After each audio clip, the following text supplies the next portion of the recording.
Throw hand! Hello and welcome back to Mating Call Weekly with your host. Hang on a minute. No, wait. That's Jamie's show. This is Rohan's Corner, and welcome to the show. This week I'm talking about human characters in Transformers. And you might ask me, why are you talking about this contentious topic, Rohan? Well, ultimately it is contentious. There are some people who love the characters, some people who hate the characters. I'd probably say there's more people who hate the characters, especially those that were depicted in Generation 1, like Daniel, and those who came later, like Energon Kicker, and so on and so forth. But there have been a couple of reasonable characters, funny ones like Rusty and R.I.D., and in animated, the evil characters who played the supervillains, they were quite cool. And it got me thinking. We've had human incarnations of characters in multiple series, in multiple films, pretty much most of the Transformers memorabilia and fiction that you can think of, including the comic books. Characters like Spike and Sparkplug, Chip, and Carly in Generation 1, Dr. Arkeville, those sorts of characters, and then further ones after the movie, and so on and so forth. But it also got me thinking, well, we've had all of these characters, and some of them quite prominently as well. You look at the Unicron trilogies and the kids in that, so on and so forth. But they've never really made any action figures of those characters. Not until Takara started to add in Spike or Daniel exosuit-based figures in their toys with Bumblebee and so on and so forth. And then third-party figures have come with a few Daniel or Spike figures and so on and so forth. But you don't get many articulated ones. They're usually smaller scale or masterpiece scale or whatever.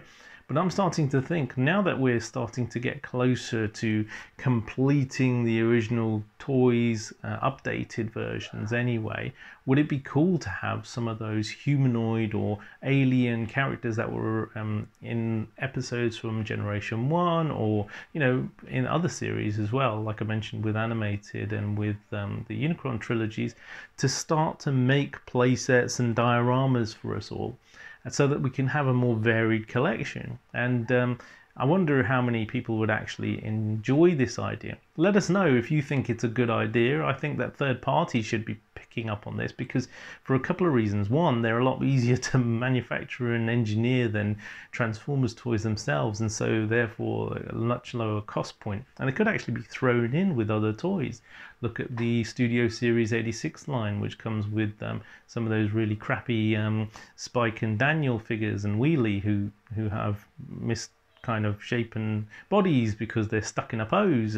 If we were to get sort of actually moving figures, much smaller obviously to scale in with whatever you're looking at, maybe not Legend scale but with Chug scale, I think that could be a hit. And I'd love to see some of those characters brought back from the original series, some of the alien races that were on different planets, or maybe some of the human baddies, or maybe some of the other humans that were involved in some of the episodes, especially those who had a couple of episodes like Dr. Arkeville or like Chip, so on and so forth, so that I could build those playsets and put it on with the Ark and Teletran 1 and so on and so forth. So what do you all think? Do you think it would be a good idea to bring these in? I mean, human characters are here to stay, unfortunately. Luckily, in some series, we've not had any like Beast Wars, and I don't think there were any in Cyberverse. The upcoming Kingdom trilogy finale doesn't look like it's going to have any either, but will it? Maybe it will. There'll be a hint back to primal kind of humanoid life on Earth, maybe, but it won't be human characters, hopefully. Unfortunately, the new Beast Wars film looks like it's going to have human characters in it because they've already been cast, but they're just going to be shoehorned in, so it's not going to go down too particularly well. I really enjoyed those series which didn't have the human characters in it for that reason, but there are a couple of other series which did have human characters in it, and I do enjoy some of those characters. So what are your thoughts? Who are the best human characters? Maybe I'll do an episode on the best human characters, or humanoid characters, or non-transforming characters at some point. Anywho, for another week, I've been Rohan on Rohan's Corner. Back to the studio. Hey boys, we've been rumbled. Well, let's bounce.